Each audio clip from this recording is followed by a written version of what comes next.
Today is March 28th. Welcome on into Daily Cards Live. It's year 4 with me, Joe Roderick, joined alongside by Bob Ramsey. And because it is the opening day, we decided we'd get together and we would do it in person, Rammer, right, as the Cardinals start their 2024 campaign out in Los Angeles.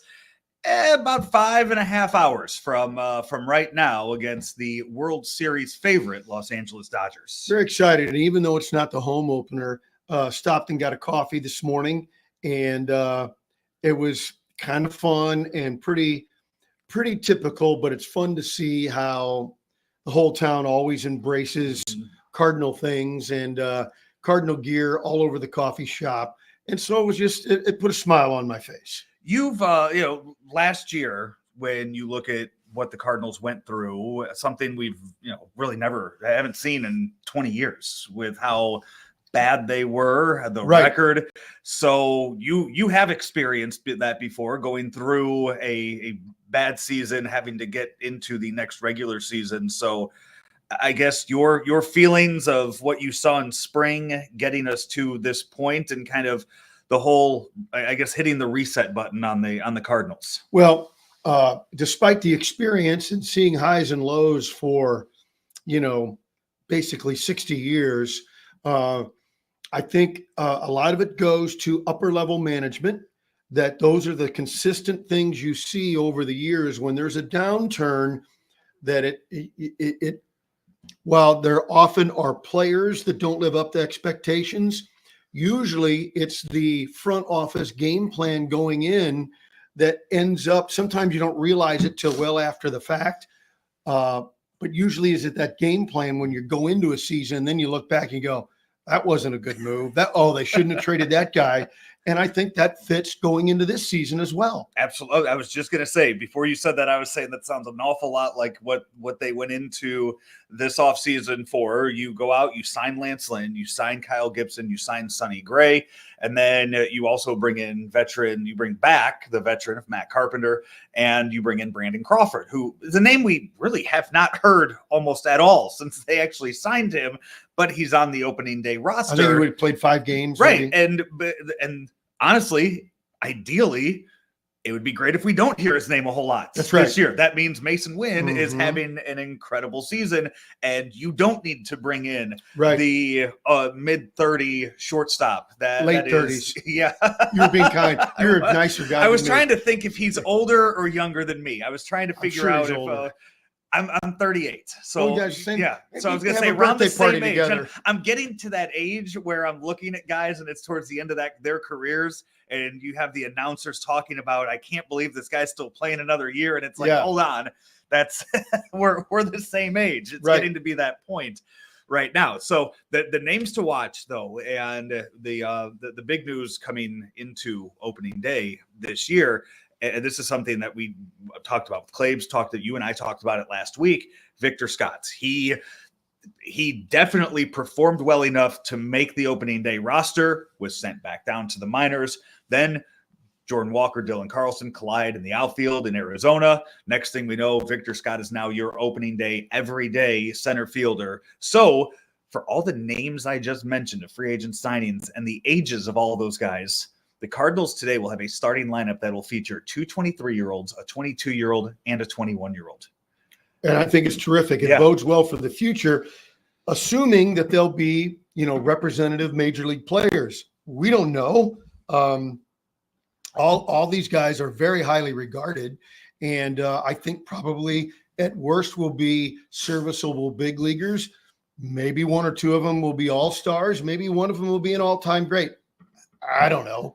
I don't know what's going to happen, but I do like the influx of energy that they bring. Yeah. And you got to have Scott there to lock down your defense.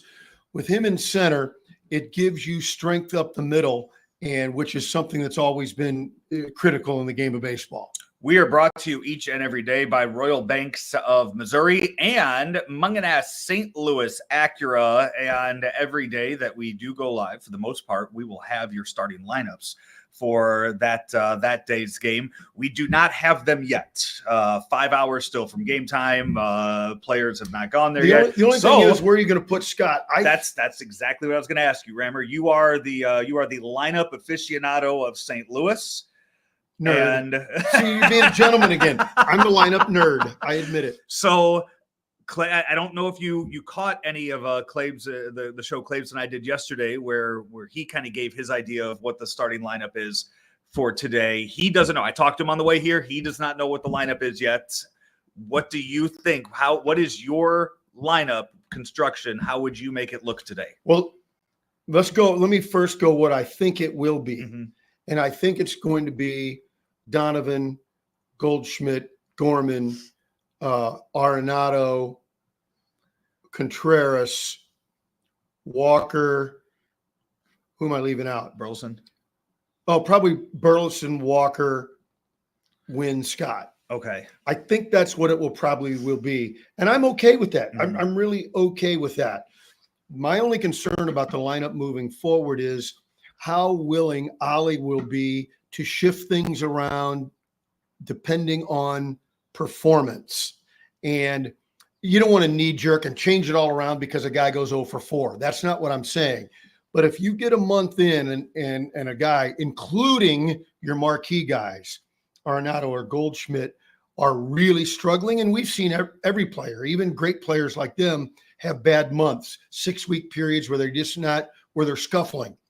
I think there's enough offense in that group that you can shuffle around and not have one or two guys scuffling, mm-hmm. really hurt production from the lineup because you can shift guys around. Will Ollie be willing to do that? I don't know. So yesterday, talking with Claves about his idea of the lineup, and it was not something that made sense. So first of all, I would much rather have Goldschmidt, Arenado hit 3-4 in the lineup, but okay. I do think they're going to go with that. I do agree with you. It's going left, right, left. Yeah, it's going to go Donovan, Goldschmidt, Gorman, Arenado.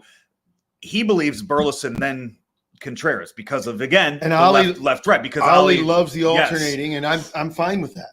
So Claves has Victor Scott hitting 7th, with Walker hitting 8th, with the idea of you put one of the fastest guys in baseball in front of a young power hitter and Jordan Walker and give him a guy on base that he can just put a ball in the gap and watch Victor Scott run.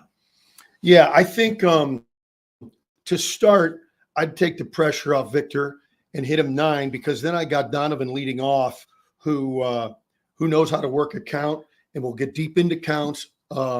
He's a baseball guy. He really gets what that responsibility would be, along with being willing to take walks, and suddenly you've got a chance for a big inning.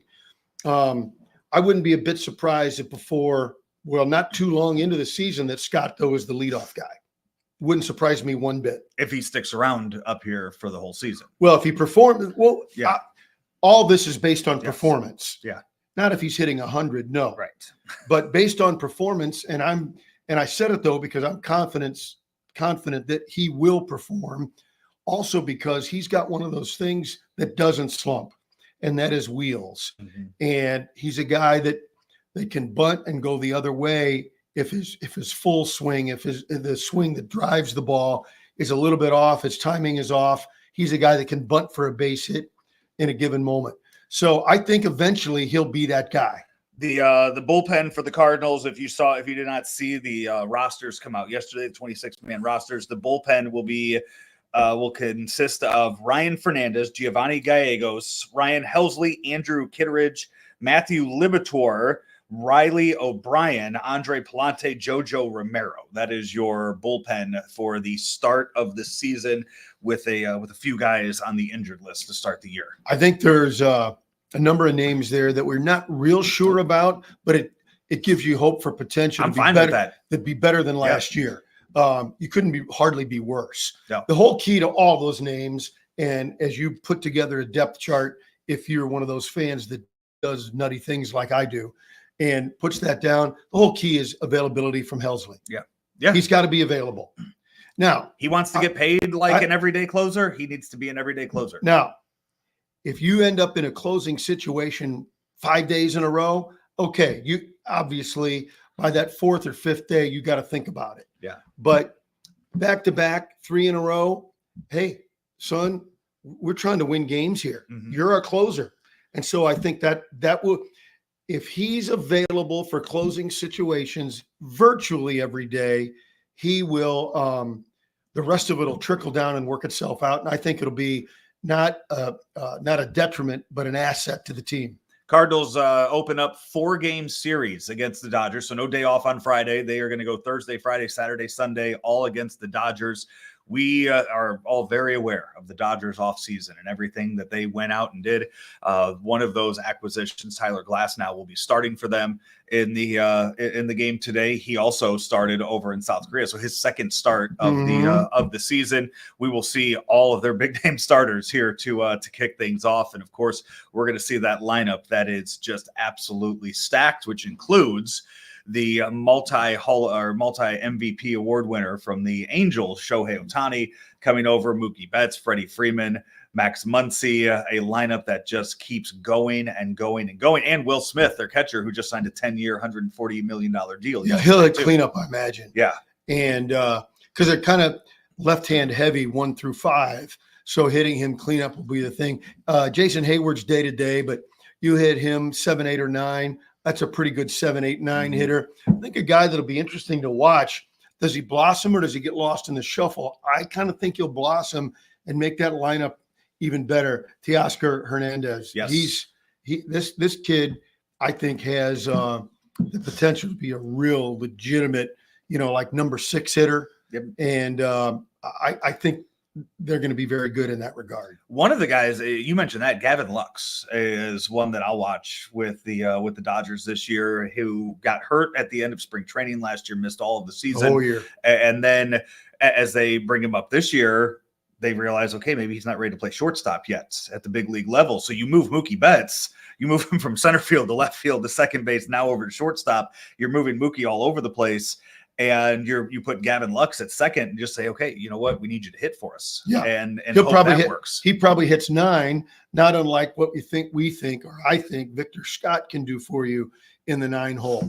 Lux can hit. So let's see, though, losing a year, that's a big deal for anybody in any sport. So we'll see how he does. Around baseball today, I believe 28 of the 30 teams will open up all around baseball. And a lot, as you look through, the only lineup that's out so far today is that of the Cincinnati Reds. They get their lineup out, I think, before anybody else on a daily basis. There are a lot of starting pitchers all around baseball that, Rammer, I've never heard of before. This is the season opener. This is day 1. You just went through a whole spring, and these are the starting pitchers that you are putting out there on the first day of the season. And there's a lot of names on these rosters that I'm just quite frankly not familiar with all around baseball. And I don't know if that speaks more to me or to the game itself, because a team like the Red Sox, the Boston Red Sox, their starting pitcher today, Brian Bello. Okay. I'm not familiar with his work. No, I'm not either. I couldn't tell you if he pitched last year or not. Yeah, and so it just goes to show you how tough it is to assemble good pitching. Yes. And I'm not saying that as a Cardinal apologist, because we all know there were other options the Cardinals could have gone for. But it does show you, when people are talking, oh, your 4 or 5 guys are awful. Go look at a depth chart, pick any website you want, and look at the 4 or 5s for most of the teams. Now, the really good teams, their guys 1 through 5. But out of the top 3 or 4 teams out of each league, beyond that, if you have a 4th or 5th guy that you can at least count on to show up every 4th and 5th day, then you're probably ahead of the game. If Brian Bello's your number 1, I don't know who. I mean, I don't want to see what that 4 and 5 looks like. You're just you're taking 100th person to walk through the gates at Fenway that night. If that's how you're starting your attendance prize, you're starting tonight. 2 games already been postponed today, by the way. Brewers and the Mets, and then the Braves and Phillies. Those 2 games have been postponed out east. I would be surprised if the Cardinals get 4 games in this weekend. a big storm off the Pacific is coming. Really? It's supposed to rain all weekend. Okay. And some heavy rain as the weekend goes on. The rain gets heavier. So I didn't think they had a tarp in LA. When's the last time a game in Los Angeles got rained out? Yeah, but I'm just saying it's really a big spring storm coming in off the Pacific. So maybe they'll catch some windows and the grounds crew will work it right, hopefully. But on the other hand, if you miss out one of those games against the Dodgers, that's okay with me. You got to make it up at some point, though, I guess, eventually. Cardinals 4 in LA, and then they head down to San Diego before coming home next Thursday, April 4th. Here in St. Louis. Any kind of big major predictions that you have for the Cardinals this year? Well, I think they can win the division, and you can see by my gear. I like the folks at the coffee shop. I had my Cardinals gear on. You know, I can reluctantly pick them for first, but only because I think there are 4 teams in the division for whom you could create a realistic scenario for them to win. Yeah. The only one that I don't think can win is the Pirates, and I think the Reds might be a stretch, but I see a lot of people nationally picking the Reds. So between the Reds, Cubs, Cardinals, and Brewers, you could make an argument for any one of those teams to win the division. I don't think you can make an argument for a wild card team coming out of the Central. What year was this giveaway? Budweiser official beer of Major League Baseball that is an old school Cardinal logo too. Yeah, it's old. That's a giveaway from a long time ago. And this was not a giveaway. Not a giveaway. This was a sponsor gift in lieu of pay gift. My major prediction, Nolan Gorman leads the team in home runs this year. That's reasonable. I believe will represent the Cardinals in the home run derby. That is how far I am going with it. That is how high up on the charts he will be as far as home runs go, at least in the first half of the season. I believe Nolan Gorman represents them in the home run derby in July. I don't have a prediction personnel wise, except that when Carlson and Nootbaar are healthy, what are they going to do with the roster? That's going to be fascinating to watch. Will somebody, because it didn't happen last year. I can't how many times you and I talked about on Daily Cards Live last year. Well, somebody will grab that starting spot given the opportunity. Nobody did. No. Will a couple of guys, center field, left field, DH, will there be a couple of guys that grab it with a strangle hold, presumptive heavy at-bat players out of the lineup? Will they be able to do that? The other thing is, maybe it's a positive if it's manipulated right. Do you platoon those 3 positions, center, left, and DH?